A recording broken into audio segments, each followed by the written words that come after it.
चित आनंद बराबर सच्चिदानंद। देखो, आप में से कितने लोगों ने भगवान को देखा है, ये बताइए। आपने भगवान को देखा? नहीं। आपने भगवान को देखा मैया? आपने देखा? आपने देखा? आपने भगवान को देखा? आप जी, आपने भगवान को देखा? नहीं। आपने देखा? आपने देखा? आपने देखा? आपने भगवान को देखा? आप बहुत लोग कह रहे हैं नहीं देखा। हाँ, अब ये बताओ, आप कभी मंदिर गए हैं? तो मंदिर गए थे तो किसे देखने गए थे? मंदिर में कौन बैठे हैं?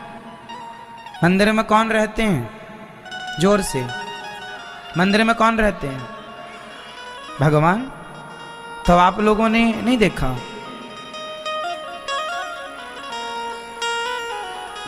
आप कह रहे हैं हमने भगवान को देखा ही नहीं, तो मंदिर किस लिए गए थे? टाइम पास करने? फिर अच्छा ये बताओ, मूर्तिकार, दुकानों में मूर्तियां बिकती हैं ना, मूर्तिकार की मूर्ति में और मंदिर के दर्शन में क्या अंतर है? आप बताओ। जो दुकान में मूर्ति रखी है, एक तो वो हो गई, और एक वही राम जी की मूर्ति मूर्तिकार की दुकान में रखी है, और वही राम जी मंदिर में बैठे हैं। बताओ दोनों में क्या अंतर है? बैठे बैठे बताना। मूर्तिकार की मूर्ति में और मंदिर के ठाकुर जी में क्या अंतर है? आप बताओ।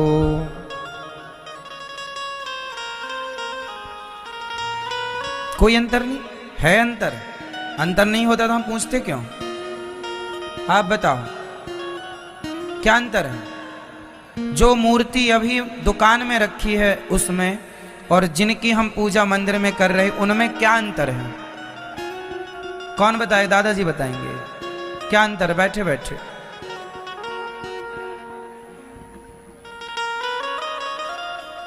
बताओ। पीछे वाली मैया बताएंगी। दुकानदार की यहां रखी मूर्ति में और मंदिर में बैठे ठाकुर जी में क्या अंतर है? दोनों राम जी हैं और दोनों कृष्ण जी हैं, क्या अंतर हुआ? हाँ बोलो। दुकान में रखी मूर्ति को मूर्ति कहते हैं, क्या कहते हैं?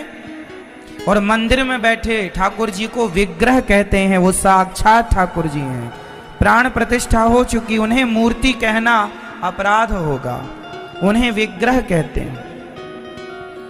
ये मूर्तियां होती हैं जो दुकानों में होती हैं, और मंदिरों में मूर्तियां नहीं होती। मंदिर में ठाकुर जी का विग्रह है, उन्हें क्या कहते हैं? विग्रह। तो जो मंदिर में बैठे हैं वो कौन है? आप कहते हैं ये तो पत्थर है, ये तो पीतल है, ये तो धातु है।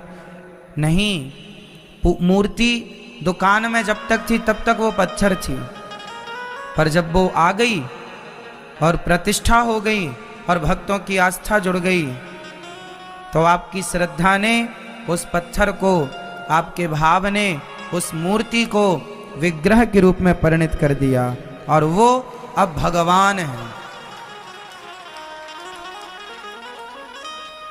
वो अब प्रतिष्ठित हैं। और याद रखिएगा, भगवान पत्थर में नहीं होते, भगवान भाव में होते हैं। आप यदि ये सोच के दर्शन करेंगे ये तो पत्थर की मूर्ति है, तब तो तुम्हें मंदिर में भी पत्थर का ही दर्शन होगा।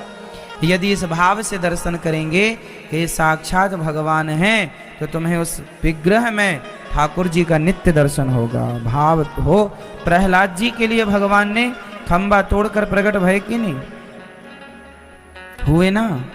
भगवान कहाँ रहते हैं? भक्त के विश्वास में। इसलिए कभी हमें अपने विश्वास को कमजोर नहीं करना चाहिए। भगवान तो सब जगह हैं, हर कण कण में ईश्वर हैं, पर हम मंदिर जाएं तो इस भाव से जाएं कि ये साक्षात ठाकुर जी का दर्शन करने आए हैं। भगवान, अब आप फिर सवाल खड़ा कर लो, आप प्रश्न करो कि महाराज जी जब भगवान सब जगह हैं तो फिर मंदिर जाने की क्या जरूरत है? भगवान तो कण कण में है, तो फिर मंदिर के भगवान को पूजने की क्या जरूरत है? तो इसका भी उत्तर सुनो। बताओ, जब भगवान सब जगह रहते हैं तो मंदिर में जाने की क्या जरूरत है? उत्तर दो आप दो।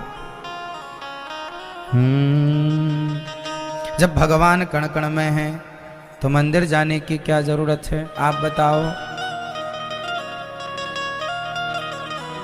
बताओ महाराज, क्यों जरूरत है? हवा सब जगह होती है, जैसे हवा तो सब जगह है, कहाँ नहीं है, पर जब गर्मी लगती है तो सब जगह की हवा से काम नहीं होता। कूलर, एसी, पंखा की जरूरत पड़ती है, हाँ या ना? हवा तो सब जगह है, पर धूप की हवा और पीपल की छांव की हवा, दोनों हवा में अंतर होता है। गर्मी हो भयंकर और आपकी गाड़ी पंचर हो जाए सड़क में और बगल में पीपल का पेड़ है, तो आप कहाँ खड़े होना पसंद करेंगे? धूप में या पीपल की छांव में? जबकि हवा दोनों जगह है, पर धूप की हवा में और पीपल की छांव की हवा में अंतर है। बोलो हाँ या ना? है ना? हवा तो सब जगह है, पर पीपल के नीचे की हवा में ना शीतलता है, ठंडक है, हाँ या ना? बस यही तो अंतर है। भगवान तो सब जगह है, हवा तो सब जगह है, फिर मंदिर क्यों? हवा तो सब जगह है, तो धूप में खड़े होकर हवा ले लीजिए, फिर छांव में खड़े होकर हवा लेने की क्या जरूरत है? उसी तरह जैसे हवा तो सब जगह है, पर छांव में खड़े होने से हवा का आनंद अलग है। हवा तो सब जगह है, पर कूलर की हवा, पंखे की हवा, एसी की हवा का आनंद ही कुछ और है। ईश्वर तो सब जगह है, पर मंदिर में बैठे भगवान का तो आनंद ही कुछ और है, वहाँ आनंद ज़्यादा है। हवा